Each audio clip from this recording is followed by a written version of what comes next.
Comienza Hagamos Viva la Palabra, un espacio dirigido por Adolfo Galán. Tenemos que escuchar atentos, en tu palabra, Jesús, está el mensaje, el del amor, el de andar despiertos. Cuando no tenga sentido la tristeza, en nuestra historia andemos como ciegos, en tu palabra hallaremos la fuerza.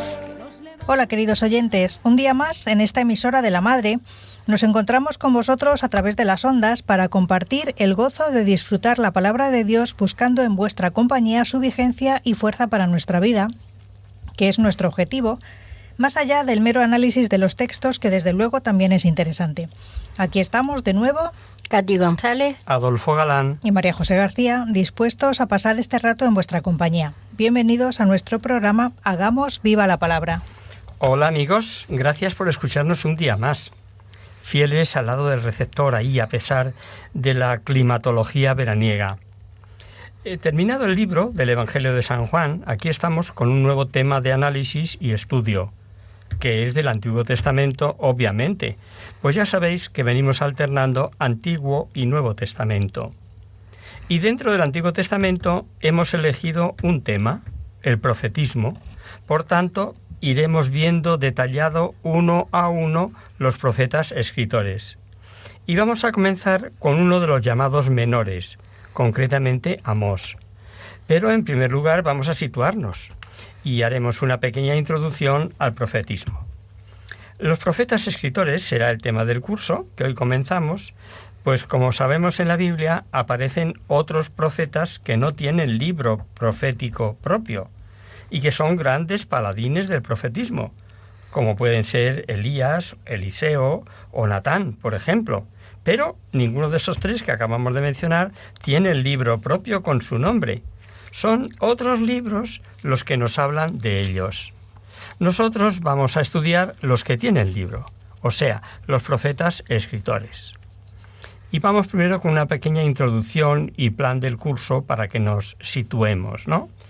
Cuando la Iglesia lee el Antiguo Testamento, investiga en él lo que el Espíritu que habla por los profetas quiere decirnos acerca de Cristo, y dice el Catecismo de la Iglesia Católica a propósito de los profetas.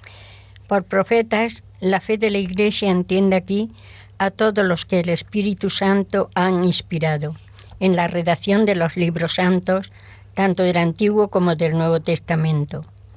La tradición judía distingue la ley, los 5 primeros libros o Pentateuco, los profetas, que nosotros llamamos libro histórico y profético, y los escritos, sobre todo los libros sapiensales y en particular los salmos. Profetas, por tanto, son en sentido muy amplio todos los que han participado en la redacción de los libros de la Biblia.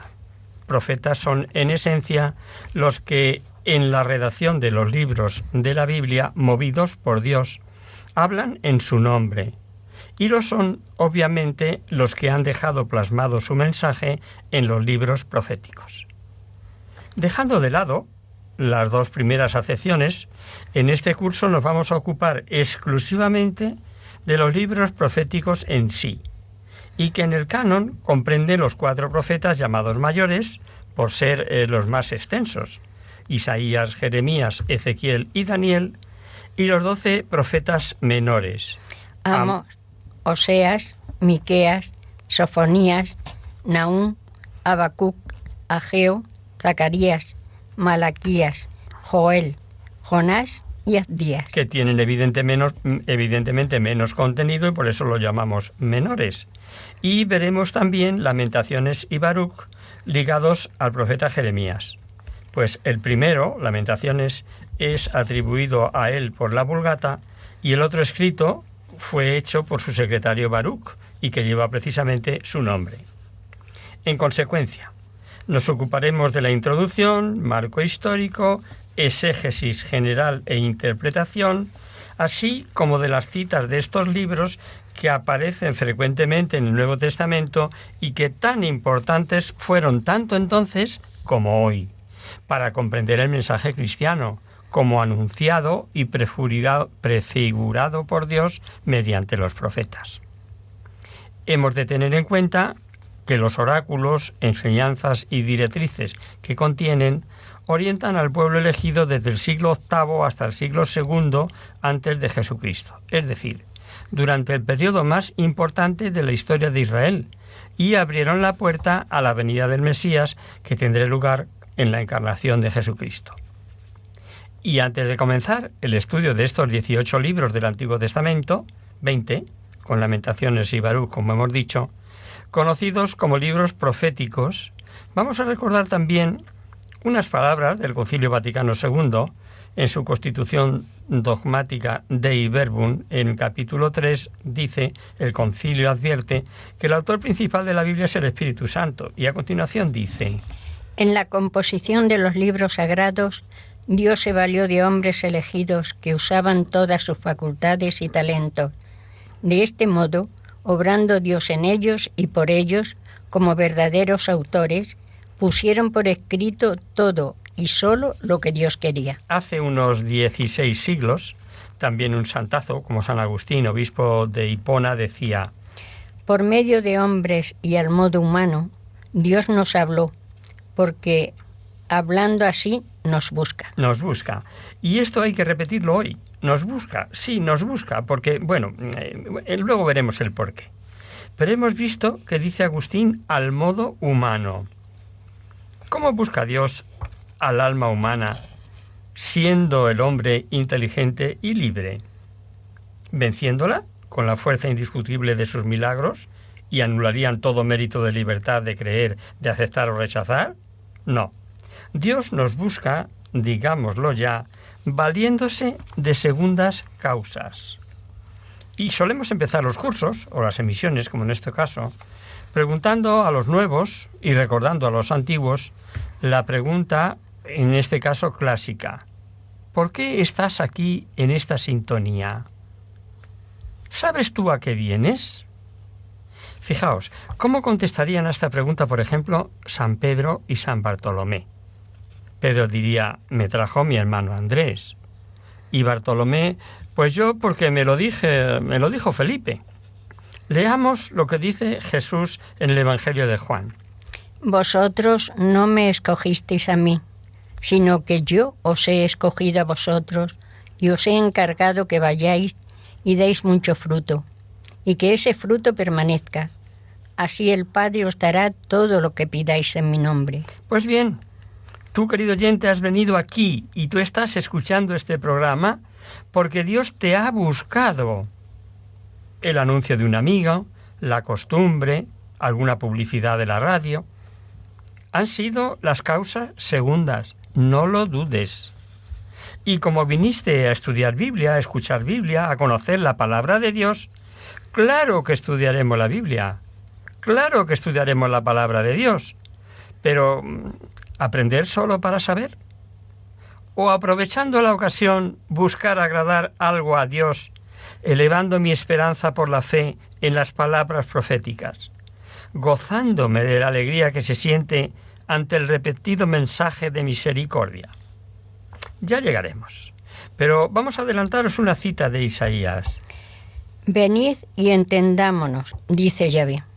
Aunque vuestros pecados fueran como la grana, quedarán blancos como la nieve. Aunque fuesen rojos como la púrpura, vendrán a ser como la lana. Pues vamos con el plan del curso. Y empezaremos dando unas nociones de introducción a los profetas, y para ello veremos primero el marco histórico. Los profetas en Israel abarcan desde el siglo VIII antes de Jesucristo ante el siglo V, y en este tiempo pasan distintos imperios, culturas, reyes que influyen en el pueblo escogido. Segundo, los oráculos proféticos, cómo los recibían. Tercero, textos. Estudiaremos algunos de los textos más destacados de estos profetas escritores por el orden más o menos históricos en que vivieron o se escribieron, o sea, no por el orden que figuran en nuestras Biblias. Cuarto, y por último, dejaremos para el final estos tres profetas que se escapan del marco histórico al que podíamos acoplarles, que son Joel, Jonás y Abdías. Y según la época, todos estos libros proféticos los podríamos clasificar en 5 grandes bloques. No os asustéis, se entiende muy bien. Primer bloque en el que lo hemos dividido comprendía más o menos desde el año 800 al 721 a.C., que fue el año de la caída de Samaria, o sea, del Imperio del Norte.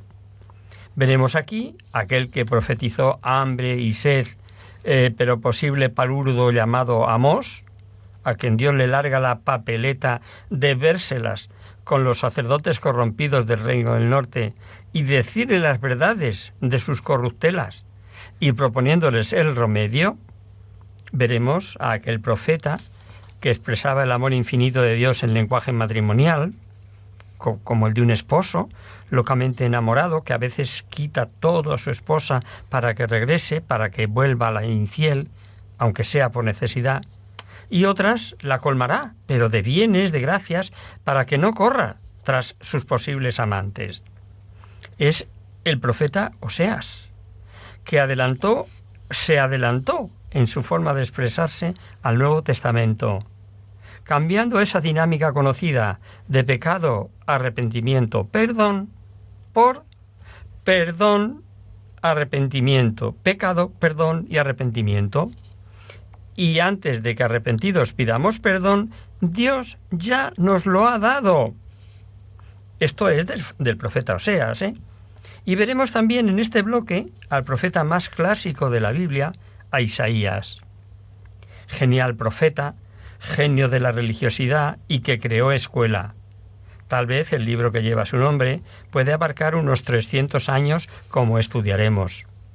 Y tengamos que dividirlo en 3, como veremos: proto-Isaías, deutero-Isaías y trito-Isaías. Pero bueno, ya llegaremos a ello. O aquel profeta que empleó tan duro lenguaje para anunciar la ruina de Samaria, de la que él mismo fue testigo, y que anunció también la destrucción de Jerusalén. Aquel profeta que anunció que el Mesías nacería de Belén de Judá, y os suena porque viene en el Evangelio, es el profeta Miqueas.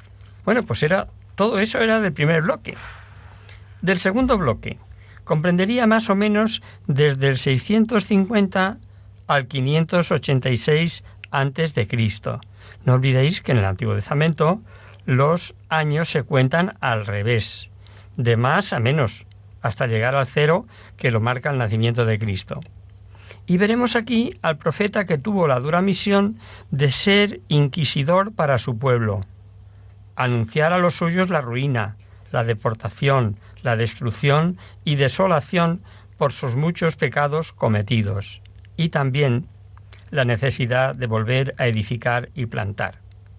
El que anunció el fin trágico de Judá y el que fue calumniado, encerrado, encarcelado, torturado.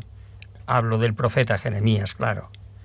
Y veremos con él sus famosas lamentaciones, sus 5 admirables cantos elegía, una poesía triste y tierna, en las que describirá como un duelo por la destrucción de Jerusalén, del templo, de las murallas, de la defensa.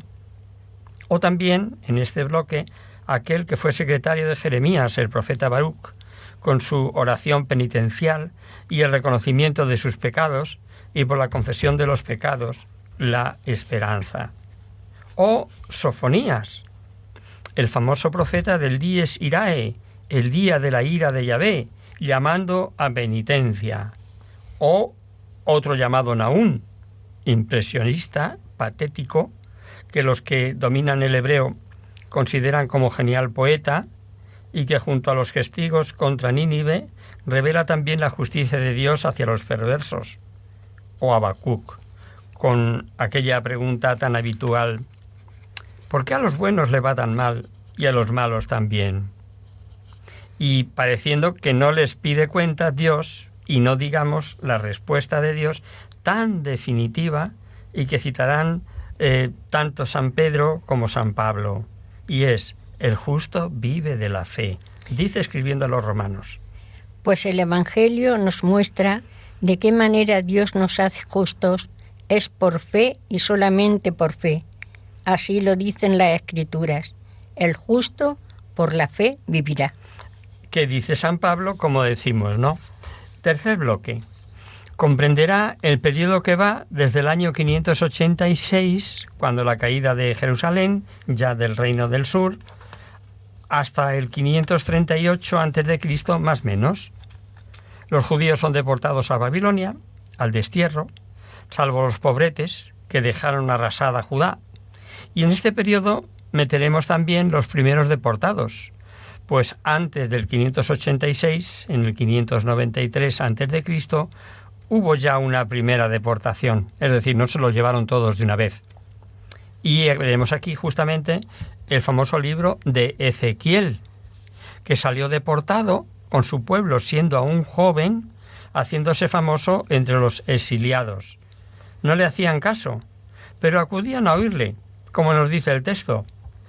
Eres para ellos como una canción de amor cantada, con hermosa voz y agradable instrumento. Oyen tus palabras, pero de ponerlas por obra, nada. Es uno de los personajes del Antiguo Testamento, ya lo advierto, más misterioso y que no ha perdido jamás actualidad. Ezequiel ha sido objeto de estudios por psiquiatras, psicoanalistas y, según nos dice la televisión americana, fue el primero que supo de la existencia de platillos volantes, que no sé si creérmelo, es broma, pero podéis creerlo o no. Y tuvo la misión de mantener la fe de los cautivos, pero sus visiones fueron con un lenguaje y un simbolismo apocalíptico. Pero también, ¿qué mensajes lanzó? Ya veremos en su día, sobre la obligación de evangelizar, sobre la retribución personal, sin echar la culpa de las caídas al empedrado, y cómo no, reveló también la restauración completa de Israel, del nuevo pueblo de Dios con la nueva alianza. Vamos a hacer una pequeña pausa en la palabra, si os parece.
Amigos, de nuevo con vosotros tras este breve descanso musical. Os recordamos, queridos oyentes, que sintonizáis el programa Hagamos Viva la Palabra. Si queréis contactar con nosotros vía correo postal, lo podéis hacer a Radio María, Paseo Lanceros 2, primera planta, 28024 Madrid. Y si preferís el correo electrónico, hagamosvivalapalabra@radiomaria.es. Por los que se acaban de incorporar, decirles que terminado el Evangelio de San Juan, estamos analizando en este nuevo curso los profetas escritores del Antiguo Testamento. Sí, y antes de empezar a analizar cada uno de los libros proféticos, estamos haciendo una pequeña introducción para situarnos históricamente. Los vamos a ver en orden cronológico, o sea, en el orden en que fueron escritos, no el orden que tenemos en nuestras Biblias, y hacíamos como 5 grandes bloques enmarcándolos en la historia. Habíamos visto antes del descanso los 3 primeros. Vamos con el cuarto bloque. Más o menos abarca desde el año 538 a.C. hasta el 510 a.C. Es la época de la repatriación. Aquel gran guerrero y mejor político que fue Ciro el Grande, fundador del Imperio Persa, que lanzó aquel famoso decreto por el que dejaba en libertad a los deportados para que volvieran a su tierra. Para animar a construir el templo y las murallas, envía Dios al profeta Ageo, porque había cundido el desánimo entre los que habían regresado del destierro. Era desánimo, sí, pero, ojo, solo para construir el templo, pues para ellos buenas casas artesonadas se hicieron, ya lo veremos en su día. Contemporáneo de Ageo es Zacarías, que también estuvo interesado en la reconstrucción del templo, pero con una visión nueva, pues prefigura ya la restauración mesiánica. Es por ello más espiritualista y escatológico, habla no solo de rituales, es profeta de grandes visiones sobre la verdad, la misericordia, el juicio justo. Y otro profeta de aquella época, Malaquías, que es uno de los más citados en el Nuevo Testamento, y que parece tuvo la gran misión de recordar lo que ya anunciaron profetas anteriores. Tuvo que enfrentarse con una sociedad desilusionada, falta de fe en su Dios. Fue un celoso defensor del culto y profetizó ni más ni menos que la Santa Misa. Porque desde el orto del sol hasta el ocaso es grande mi nombre entre las gentes, y en todo lugar ha de ofrecerse a mi nombre un sacrificio humeante y una oblación pura, pues grande es mi nombre entre las gentes, dice Yahvé de los ejércitos. Cita muy conocida por muchos de nuestros oyentes, pues no es la primera vez que hacemos uso de ella. Quinto bloque. En este quinto bloque veremos a Daniel, a estos profetas que no podemos enmarcar, junto con Daniel también, que son Joel, Jonás y Abdías. Veremos al profeta Daniel, que tiene un nuevo estilo llamado apocalíptico, y en el que mezcla posiblemente diversos periodos de la historia. Este es un libro para sostener la fe y la esperanza en tiempos difíciles de persecuciones y martirios. Daniel nos recordará que Dios está por encima de todos los acontecimientos, de los elementos, de los personajes, y nos dará un gran avance en la revelación de Dios sobre angeología, sobre la doctrina del premio y el castigo, y sobre la gloriosa segunda venida de Jesucristo, y dirá entre otras cosas: Seguía yo mirando en la visión nocturna, y vi venir sobre las nubes del cielo a un como hijo de hombre, que se llegó al anciano de días y fue presentado ante éste. Fuele dado el señorío, la gloria y el imperio, y todos los pueblos, naciones y lenguas le sirvieron. Y su dominio es dominio eterno, que no acabará, y su imperio que nunca desaparecerá. Preciosa cita, que ya lo veremos en su día cuando lleguemos a Daniel, pero que deja clarísimo el destinatario, ¿verdad? Joel, el profeta Joel. ¿Lo censuramos? Mira que hablar hoy de penitencia, mira que ir a hablar hoy de ayuno, pero este Joel está loco. Mas como si arrancáramos hojas antes de tiempo, lo estropearíamos. Pues silencio, pero ya lo daremos también. Jonás, ¿Sabéis quién es? Sí, hombre, el de la ballena. Importante mensaje nos transmite. La predicación puede mover a penitencia a todos los pueblos. ¿A todos? Sí, a todos. Por apartados que estén. Y por último, Abdías. Es el más breve. No puede callar la felonía de sus hermanos, los hijos de Esaú, que se están ensañando con los judíos, cuando los babilonios precisamente estaban arrasando todos. Mas, ¿cómo se expresan los profetas? ¿Cómo dan su mensaje? Fieles a esa misión, ellos están libres de prejuicios. A veces se expresan mediante acciones o actitudes para que impresionasen mucho más a sus oyentes. Querrían que entrasen por los ojos sus enseñanzas, sus anuncios. Y veremos, por ejemplo, a Isaías descalzo y sin sus ropas de profeta para demostrar lo poco que les serviría ampararse en la ayuda de Egipto. Por aquel tiempo habló el Señor por medio de Isaías, hijo de Amós, y le dijo: Quítate esa ropa áspera que llevas puesta y el calzado que lleva en los pies. Isaías lo hizo así y se quedó descalzo y medio desnudo. Entonces dijo el Señor: Mi siervo Isaías ha estado descalzo y medio desnudo durante 3 años, como señal y anuncio para Egipto y Etiopía. Así también el rey de Asiria llevará al destierro a los egipcios y a los etíopes, sean viejos o jóvenes, descalzos y desnudos, con las nalgas al aire para su vergüenza. A Jeremías lo veremos arrastrando cadenas, con un yugo al cuello, profetizando que si seguían en la infidelidad se verían así, cautivos, y no solo los del reino de Judá, sino todos cuanto no se sometiesen a Nabucodonosor.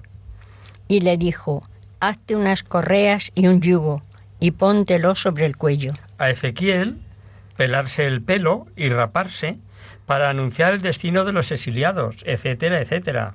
El Señor me dijo: Hombre, toma un cuchillo afilado como una navaja de afeitar y rápate la cabeza y la barba.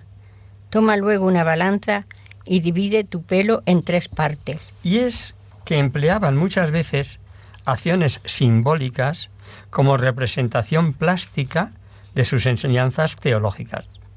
Es muy importante, para entender la Biblia, ponerse en la época. Hay que recordar que las frases y las palabras tienen distintos significados según la época. Ya dijimos que una de las pautas a tener en cuenta para la interpretación de la Biblia es que más importante de lo que dice el autor, lo que quiso decir, es lo que quiso decir. Y es por eso por lo que tenemos que meternos en el marco histórico. Recordemos, por ejemplo, como hablamos hoy, que podría ser ininteligible para nuestros lectores o para nuestros oyentes después de muchos años. Por ejemplo, cuando decíamos que estábamos 7 pelagatos o que aquello estaba de bote en bote, ¿cómo lo entenderán dentro de cientos de años, no? Pues con los profetas pasa igual. Tenemos que conocer su estilo, que es oriental, semita, muy utilizado en aquellos tiempos y por aquellos escritores del Antiguo Testamento. Por ejemplo, el distinguir la voluntad permisiva de Dios de la voluntad activa. Ellos siempre lo pondrán como voluntad activa, por ejemplo. Pues ahora, por haber hecho estas cosas, oráculo de Yahvé, y porque os amonesté a tiempo repetidas veces y no me escuchasteis, os llamé y no respondisteis, haré de esta casa en que se invoca mi nombre, en que confiáis vosotros, y de este lugar que di a vosotros y a vuestros padres, lo que hice de Silo, y os arrojaré de mi presencia, como arrojé a vuestros hermanos, a toda la progenie de Efraín.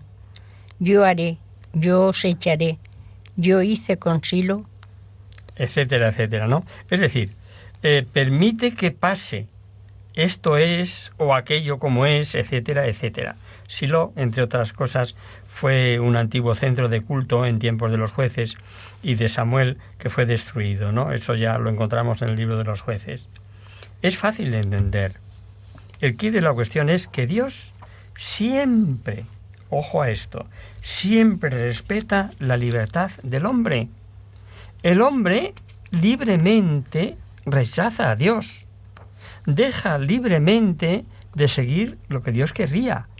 Cambiaron los ríos de agua viva por cavarse cisternas agrietadas, como dice Jeremías también. Mi pueblo ha cometido un doble pecado.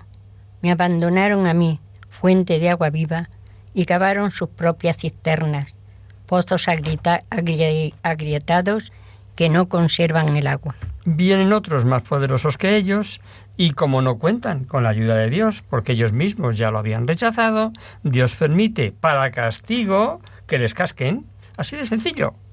Pero mucho ojo, siempre para que les sirva para volver a Dios, como ya expresa la parábola del hijo pródigo súper conocida.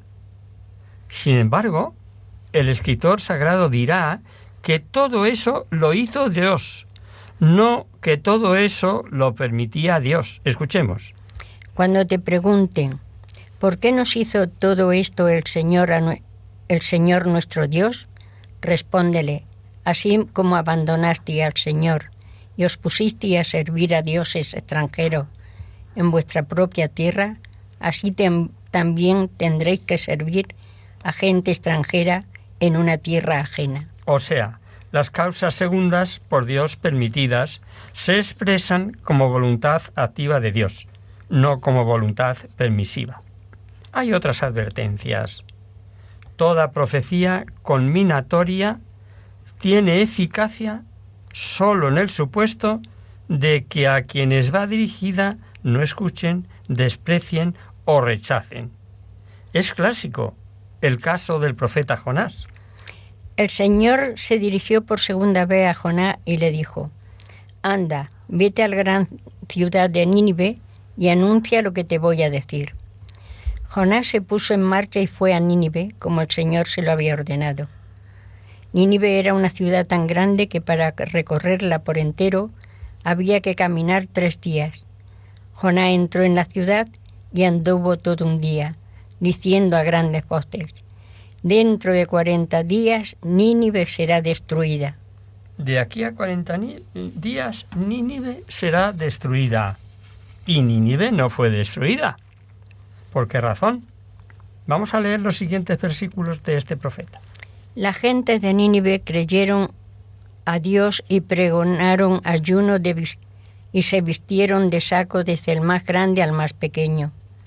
Llegó la noticia al rey de Nínive y levantándose de su trono se desnudó de sus vestiduras, se vistió de saco y se sentó sobre el polvo e hizo pregonar en Nínive una orden del rey y de sus príncipes, diciendo, hombres y animales, bueyes y ovejas, no probarán bocado, no comerán nada ni beberán agua. Cúbranse de saco hombres y animales y clamen a Dios fuertemente, y conviértase cada uno de su mal camino y de la violencia de sus manos. Naturalmente, Dios perdonó. Y lo expresa Jonás con un clásico antropomorfismo. En el versículo siguiente. Vio Dios lo que hicieron, convirtiéndose de su mal camino y arrepintiéndose del mal que les dijo había de hacerles, no lo hizo. No lo hizo. Y es un antropomorfismo porque Dios, como podéis imaginar, no se arrepiente nunca de lo que hace.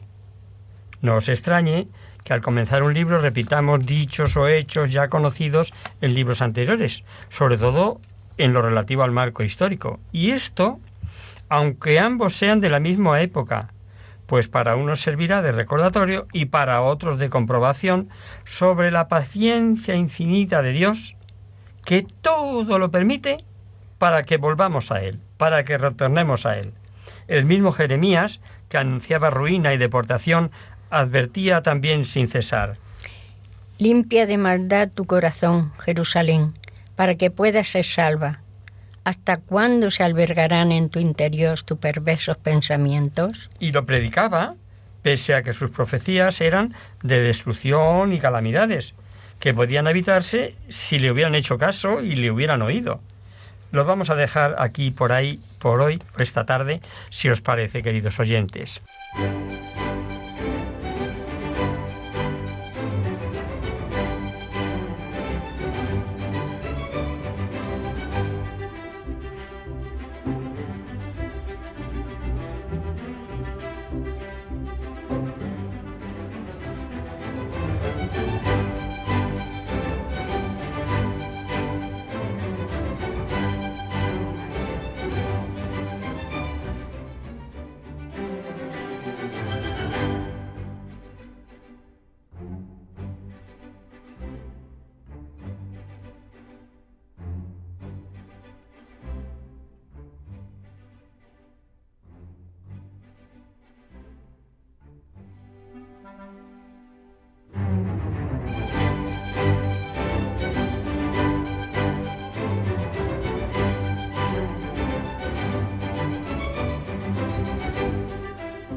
Abrimos ahora este mini espacio del final del programa que llamamos Conocer, Descubrir, Saber, para satisfacer vuestras curiosidades, para responder a vuestras preguntas, para hablar de alguna cosa histórica o actual que puede orientar nuestras vidas.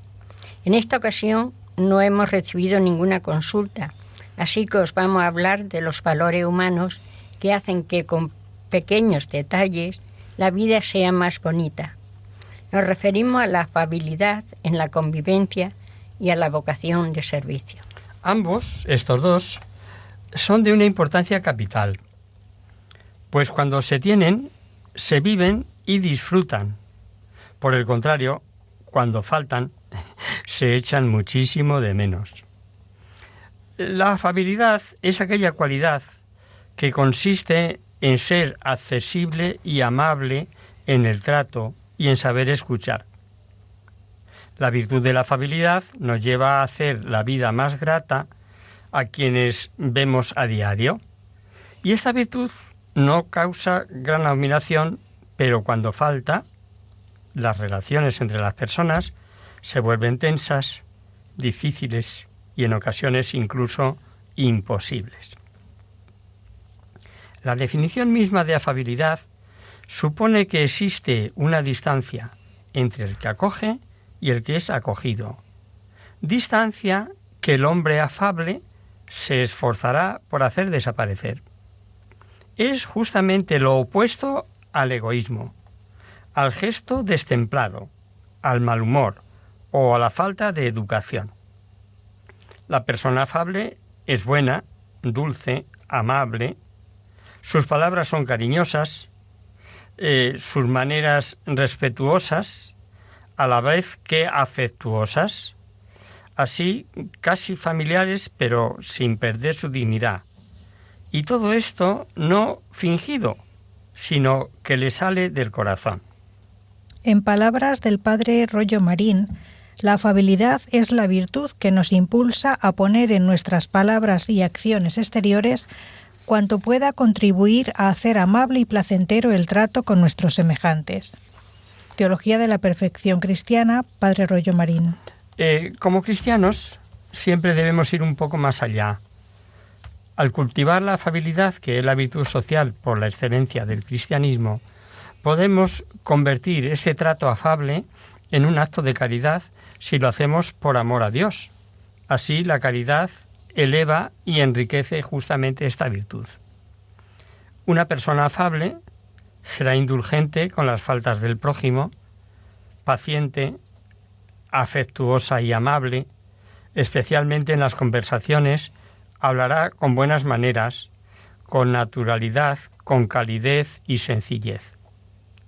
Tratará de hacer comprender la verdad y corregir siempre con dulzura, para predisponer al otro a ser corregido. Callará lo que pueda herir gratuitamente, sin hacer bien a nadie, pero al mismo tiempo será sincera con los demás. Santo Tomás afirmaba que no debemos mostrarnos afables con quienes pecan continuamente, tratando de serles agradables, y mostrarnos condescendientes con sus vicios, porque los confundiremos y les daremos ánimos para continuar pecado. Y San José María Escrivá de Balaguer recomendaba: tienes que aprender a disentir, cuando sea preciso, de los demás con caridad, sin hacerte el antipático. Total nada lo que decía el padre Escrivá, ¿no? Otra santa, una santa muy de nuestros días, la Madre Teresa de Calcuta, aseguraba: no pensemos nunca que un pequeño acto que hagamos a nuestro prójimo tiene poco valor. Lo que agrada a Dios no es cuánto hacemos, sino cuánto amor ponemos en ello. Ahí está la clave, ¿no? Y es que muchas veces un simple saludo, una sonrisa, una palabra de aliento o un gesto amable pueden levantar el ánimo y alegrar el corazón. José Luis Martín Descalzo, sacerdote y periodista, al que hemos recurrido en más de una ocasión, escribía en uno de sus artículos: esta historia le ocurrió ayer mismo a un compañero a la hora de pagar el billete del metro. Apenas había dejado su moneda de 100 pesetas sobre el cajetín de los pagos, Le llegó desde el otro lado del cristal la sonrisa de la taquillera que le decía: Hoy no tiene que pagarme. El asombro circuló por el rostro de mi amigo. ¿Qué ocurre? ¿Es gratis hoy? No, dijo la taquillera, es que ayer se fue usted sin recoger la vuelta. ¿Y cómo me ha reconocido usted? ¿Es que se acuerda de mi cara? No, aclaró la taquillera. Además, ayer no estuve yo aquí. ¿Y entonces? El asombro de mi amigo crecía. Verá, aclaró la muchacha. Mi compañera me dijo: dale el cambio a ese señor que todos los días nos dice buenos días. Era inconfundible porque usted es el único. Mi amiga hubiera querido invitar a una cerveza a las dos chicas de la taquilla, ¿no? Pero se alejó un poco acalorado, un poco avergonzado, sin comprender bien que aquella sonrisa y aquel buenos días que a él le salían tan espontáneamente fueran en realidad algo único, sorprendente, incluso diferenciador. Se puede aprender a ser afable al relacionarnos con los demás y de manera muy especial en la familia. Vamos a daros algunas pautas para ejercitar este valor de la afabilidad. Controlar nuestro mal humor, nuestros gestos y palabras. Mostrar una actitud amigable y cercana y gestos que expresen empatía. Ser cordial y respetuoso, usando palabras amables y educadas. Tener siempre presente que los demás son imágenes irrepetibles de Dios, también los que nos parecen menos amables o simpáticos. Ser alegres y transmitir alegría a nuestro alrededor. En la convivencia diaria, la alegría abre muchas puertas y enriquece a los demás. Ojo, hablamos de la verdadera alegría, que nace de ser y de sentirnos hijos de Dios, y que es expresión de una riqueza interior que no se improvisa. Decía Santa Teresa de Calcuta: la mejor manera de demostrar nuestra gratitud a Dios y al prójimo es aceptarlo todo con alegría. Un corazón alegre es la consecuencia natural de un corazón que arde de amor. Tener en cuenta los gustos, las preferencias, las preocupaciones e intereses de los demás y desarrollar nuestra capacidad de escucha. Disculpar con prontitud. Toda convivencia lleva consigo molestias o roces, pero no debemos permitir que estos nos distancien de la familia, los amigos o los compañeros de trabajo. Valorar los logros de los demás. El elogio oportuno, además de estimular, predispone al otro a aceptar una crítica constructiva. Como dice el refrán, una gota de miel puede hacer lo que no hace una tinaja de vinagre. Un comportamiento afable facilita las relaciones humanas y es un mecanismo de ida y vuelta. Así como tratemos a los demás, ellos nos tratarán a nosotros. Vamos a contaros una historia que refleja muy bien lo que queremos decirnos con esto. Una judía caminaba por Jerusalén. Se le había roto la cadena de una medalla y entró en una tienda para que se la arreglaran. ¿Me puedo quedar a ver lo que hace? Sí, respondió el dependiente. Compró entonces 2 tazas de té en un bar de al lado y las puso en una mesa junto al judío que trabajaba, una para ella y otra para él. Al terminar, el dependiente le dio la cadena. Después sacó una joya muy valiosa de un armario y le dijo: «Esta joya es para usted». ¿Sabe cuánto vale esta joya?, replicó sorprendida la mujer. ¿Y usted sabe cuánto vale esta taza de té?, contestó el dependiente. Esta joya estaba destinada a quien tuviera un detalle de cariño conmigo, que estoy solo en el mundo. A veces hay gente que, como usted, se queda a ver cómo trabajo y traen una taza de té o café para ellos, pero no se acuerdan de mí. Otro valor humano que hace la vida más bonita a los demás es la vocación de servicio. Ser servicial es ayudar a alguien de forma espontánea, a veces en cosas que parecen insignificantes, pero que hacen la vida más fácil y agradable a los demás. La persona servicial está siempre atenta para percibir las necesidades de los demás. Eso requiere esfuerzo, aunque pase inadvertido por la forma tan natural con que realiza las cosas.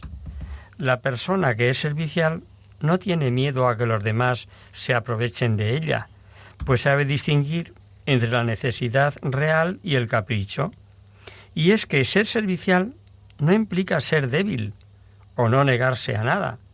También hay que distinguir la vocación de servicio del servilismo.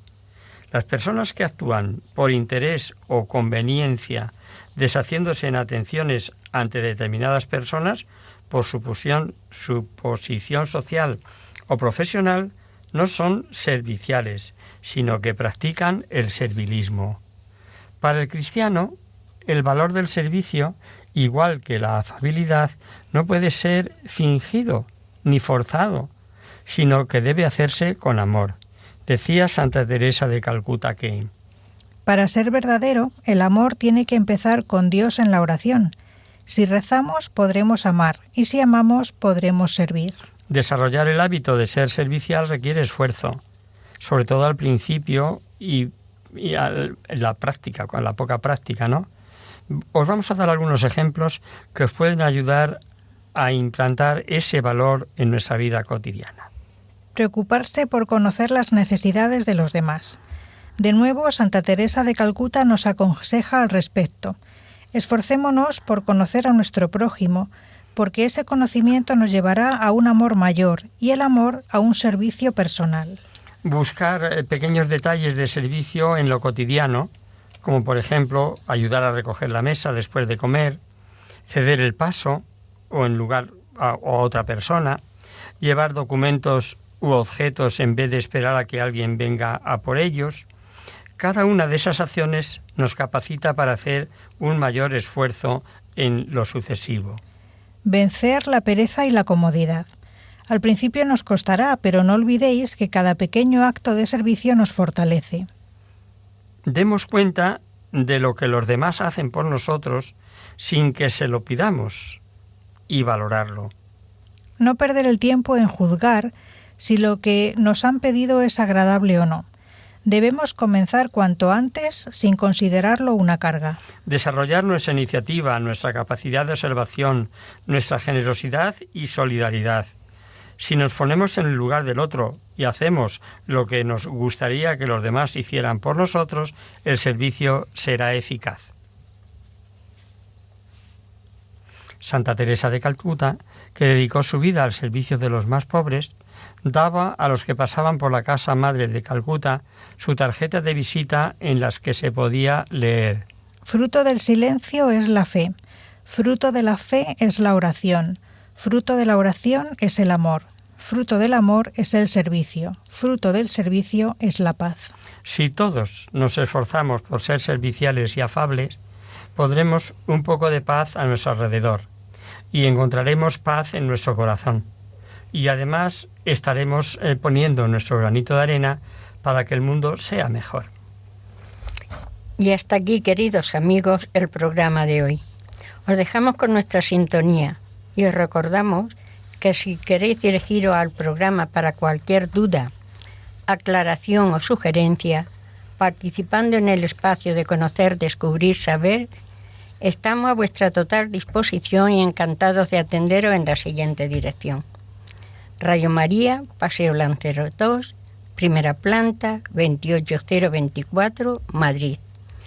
O bien, si lo prefería, al correo electrónico hagamosvivalapalabra@radiomaria.es. Tanto este como el resto de nuestros programas los tenéis a vuestra disposición en el podcast de la emisora, en la web de Radio María, www.radiomaria.es. Os hemos acompañado en este programa Adolfo, Katy y Marijose. Nos encontraremos nuevamente el mes que viene, si Dios quiere, con un programa en el que seguiremos analizando el apasionante tema de los profetas escritores. Hasta el próximo día, amigos. Hasta el próximo día. Hasta nueva emisión. Hasta dentro de un mesecillo que pasa volando, ya lo veréis.